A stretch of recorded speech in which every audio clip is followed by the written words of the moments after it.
ಉಸ್ತುವಾರಿಗಳಾದಂಥ doctor Radha Mohan Das Agarwal ಅವರು ಎಲ್ಲ ರೀತಿಯಿಂದ ಕಾರ್ಯಕರ್ತರಿಗೆ ಮತ್ತು ಪಕ್ಷದ ಪದಾಧಿಕಾರಿಗಳಿಗೆ, ಶಾಸಕರಿಗೆ, ಸಂಸದರಿಗೆ ಹಾಗೂ ಮಾಜಿ ಶಾಸಕರಿಗೆ ಇವತ್ತು ಮಾರ್ಗದರ್ಶನವನ್ನು ಮಾಡಿದ್ದಾರೆ. ಏನಿಲ್ಲ, ಮುಂದಿನ ಲೋಕಸಭಾ ಚುನಾವಣೆಯಲ್ಲಿ ವಿಜಯಪುರ ಸತತವಾಗಿ 99ರಿಂದ ಇದು BJPಯ ಭದ್ರಕೋಟೆ ಇದೆ. ಇದನ್ನು ನಾವು ಏನೀಗ ಪ್ರತಿ ಚುನಾವಣೆಯಲ್ಲಿ ಅಂತರ ನಾವು ಹೆಚ್ಚು ಮಾಡ್ಕೊತ ಬಂದಿದ್ವಿ. ಈ ಸಲ ಇನ್ನೂ ಅಂತರ ಹೆಚ್ಚಾಗಬೇಕು. ಈ ಸಲ 4 ಲಕ್ಷ ಅಂತರ ಆಗಬೇಕಂತೇಳಿ ಅವರು ಇವತ್ತು ವಿಜಯಪುರ ಲೋಕಸಭಾ ಈ ಒಂದು ಚುನಾವಣೆಯ ಕಾರ್ಯಕರ್ತರಿಗೆ ಒಂದು ಸಂದೇಶ ಕೊಟ್ಟಿದ್ದಾರೆ.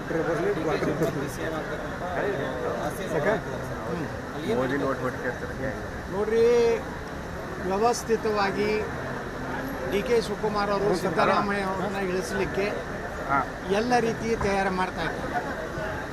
ಇವತ್ತು ಬಾಗಲಕೋಟೆದೇ ಉದಾಹರಣೆ ಹೇಳ್ತೀನಿ ನಿಮಗೆ. ಬಾಗಲಕೋಟೆ ಚುನಾವಣೆಗೆ ಒಬ್ಬ ಸ್ವಾಮೀಜಿಗಳ ಜೊತೆಗೆ ಮಾತಾಡಿ ಅವ್ರು ಏನು ಹೇಳಿದ್ದಾರೆ ಅಂದರೆ, ನೀವೆಲ್ಲರೂ ಸಹಕಾರ ಮಾಡಿರಿ, ಈ ಲೋಕಸಭೆ ಚುನಾವಣೆ ಮುಗಿದ ನಂತರ ನಾನೇ ಮುಖ್ಯಮಂತ್ರಿ ಆಗ್ತೀನಿ, ಏನಾದರೂ ಮಾಡಿ ಸಿದ್ದರಾಮಯ್ಯನವರನ್ನು ಇಳಿಸಲಿಕ್ಕೆ ನಮ್ಮ ಏನು ಬಾಗಲಕೋಟೆ ಲೋಕಸಭಾ ಅಭ್ಯರ್ಥಿ ಕಾಂಗ್ರೆಸ್ಸಿನ ಅಭ್ಯರ್ಥಿ ತಂದೆ ನಮ್ಮ ಜೊತೆಗಿದ್ದಾರೆ, ಸಿದ್ದರಾಮಯ್ಯನವರು ವಿರೋಧ ಇದ್ದಾರೆ, ನೀವು ಲಿಂಗಾಯತರು ಸಪೋರ್ಟ್ ಮಾಡಬೇಕು ಅಂತೇಳಿ ಒಬ್ಬ ಸ್ವಾಮೀಜಿಗಳಿಗೆ ಸಂದೇಶವನ್ನು ಕೊಟ್ಟಿದ್ದು ನನಗೆ ಬರ್ತಿದೆ. ಆದರೆ ಈಗಾಗಲೇ ಲೋಕಸಭೆ ಚುನಾವಣೆಯಲ್ಲೇ ತನ್ನ ಪರವಾಗಿರುವಂಥ ಲೋಕಸಭಾ ಸದಸ್ಯರ ಆಯ್ಕೆ ಮಾಡಿಕೊಂಡು ಆದಷ್ಟು ಕರ್ನಾಟಕದಲ್ಲಿ ಲೋಕಸಭಾ ಚುನಾವಣೆ ಮುಗಿದ 15 ದಿವಸದಲ್ಲೇ ಮುಖ್ಯಮಂತ್ರಿ ಆಗುವಂಥ ಒಂದು DK ಶಿವಕುಮಾರ್ ಕನಸು ಕಾಣ್ತಾ ಇದ್ದಾರೆ. ಅದಕ್ಕೆ ಅವರು ಲಿಂಗಾಯತ ಒಕ್ಕಲಿಗರು ಒಂದು ಅನ್ನೋಂಥ ಸಂದೇಶ ಕೊಡಲಿಕ್ಕೆ ಒಬ್ಬ ಸ್ವಾಮೀಜಿಗಳ ಪ್ರಯತ್ನ ಮಾಡಿದ್ದಾರೆ. ಅದಕ್ಕೆ ಶಿವಾನಂದ ಪಾಟೀಲ್ರ ಮಗನ ಆರಿಸಿಕೊಟ್ಟು ಕಳಿಸಿದ್ರೆ ಶಿವಾನಂದ ಪಾಟೀಲ್ ನನ್ನ ಜೊತೆಗಿದ್ದಾರೆ. ನಾನು ಶಿವಾನಂದ ಪಾಟೀಲ್ ಕೂಡಿ ಸಿದ್ದರಾಮಯ್ಯನವರು ಇಳಿಸುವಂಥ ಎಲ್ಲ ಕಾರ್ಯತಂತ್ರಗಳು ಮಾಡಿದ್ದೀವಿ ಅನ್ನೋಂಥದ್ದನ್ನು ಸಂದೇಶ ಕೊಟ್ಟಿದ್ದರು. ಎಲ್ಲಿಗಂದ್ರೆ ಕಾಂಗ್ರೆಸ್ ಒಡೆದು ಹೋಗ್ತದೆ. ಒಡೆದು ಹೋದ್ಮೇಲೆ ಹೊಸ ಸರ್ಕಾರ ರಚನೆ. ಸಿದ್ದರಾಮಯ್ಯನವ್ರು ಇಳಿಸುವಂಥದ್ದು ಏನು ಅವ್ರು ಮಾಡಿದ್ರೆ ಸರ್ಕಾರ ರಚನೆ ಆಗ. ಅದಕ್ಕೆ ನಾನು ಸಿದ್ದರಾಮಯ್ಯನವ್ರು ಕಿವಿ ಮಾತಾಡ್ತೀನಿ. DK ಶಿವಕುಮಾರ್ ಪರವಾಗಿರುವಂಥ ಲೋಕಸಭಾ ಅಭ್ಯರ್ಥಿಗಳನ್ನು ಸೋಲಿಸಿ ನೀವು ನಿಮ್ಮ ಶಕ್ತಿ ಪ್ರದರ್ಶನ ಮಾಡದಿದ್ದರೆ ನಿಮ್ಮ ಮುಖ್ಯಮಂತ್ರಿ ಹುದ್ದೆ ಹೋಗೋದು ಗ್ಯಾರಂಟಿ. 5 ಗ್ಯಾರಂಟಿ ಜೊತೆಗೆ ಇದು ಒಂದು ಗ್ಯಾರಂಟಿ. ಅವರು ಮುಖ್ಯಮಂತ್ರಿಗೆ ಹೋಗೋದು ಗ್ಯಾರಂಟಿ.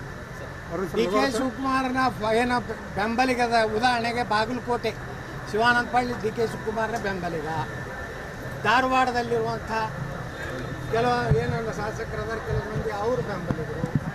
ಬೆಳಗಾವಿಯಲ್ಲಿರುವಂಥ ಲೋಕಸಭಾ ಅಭ್ಯರ್ಥಿ DK ಶಿವಕುಮಾರ್ ಬೆಂಬಲಿಗರು. ಮತ್ತು ಇನ್ನೂ 3-4 ಅದಾವೆ. ಆ ಎಲ್ಲ ಬೆಂಬಲಿಗರನ್ನ ಸೋಲಿಸುವಂಥದ್ದು ಸಿದ್ದರಾಮಯ್ಯನವ್ರು ಮಾಡಬೇಕು. ಯಾಕೆ ಮಾಡಬೇಕಂದ್ರೆ ಅವ್ರನ್ನ ಸೋಲಿಸದೇ ಇದ್ದರೆ ನಿಮ್ಮ ಕುರ್ಚಿ ಹೋಗೋದು ಗ್ಯಾರಂಟಿಯಿಂದಲೇ ನೀವು ಗ್ಯಾರಂಟಿ ಸೋಲ್ತಿರುತ್ತೆ. ನಾನು ಅವ್ರಿಗೂ ವಿನಂತಿ ಮಾಡ್ಕೋತೀನಿ, ಸಿದ್ದರಾಮಯ್ಯನವ್ರಿಗೆ ನೀವು ಸಹ DK ಶಿವಕುಮಾರ್ ಫಾಲೋವರ್ನೆಲ್ಲ ಸೋಲಿಸಿ ನಿಮ್ಮ ಕುರ್ಚಿ ಗ್ಯಾರಂಟಿ ಉಳಿಸೋದಂತ ವಿನಂತಿ ಮಾಡ್ತೀನಿ. ವಚನಾನಂದ ಸ್ವಾಮಿಗಳು ಈ ಯಡಿಯೂರಪ್ಪ ಮುಖ್ಯಮಂತ್ರಿ ಇದ್ದಾಗ ಬೊಮ್ಮಾಯಿ ಮುಖ್ಯಮಂತ್ರಿ ಆ ಮಠಕ್ಕೆ ಎಷ್ಟು ರೊಕ್ಕ ಇದ್ದಾರೆ, ಮಠಕ್ಕೆ ಎಷ್ಟು ರೊಕ್ಕ ಇದ್ದಾರೆ, ಎಷ್ಟು ದುರುಪಯೋಗ ಮಾಡ್ಕೊಂಡ. 10 ಕೋಟಿ ರೂಪಾಯಿ ಕೊಟ್ಟಾರೆ. ಬೊಮ್ಮಾಯಿಯವ್ರಂತರೂ ಬೊಮ್ಮಾಯಿ ಹೆಲಿಕಾಪ್ಟರ್ನಾಗ ಅಡ್ಡಾಡ್ತಿದ್ರು. ನಾನು ಕರ್ಕೊಂಡು ಹೋಗ್ರಿ, ನಾ ಹೆಲಿಕಾಪ್ಟರ್ನಾಗ ಜನರು ಕೂರ್ತಾಗ್ಬೇಕು.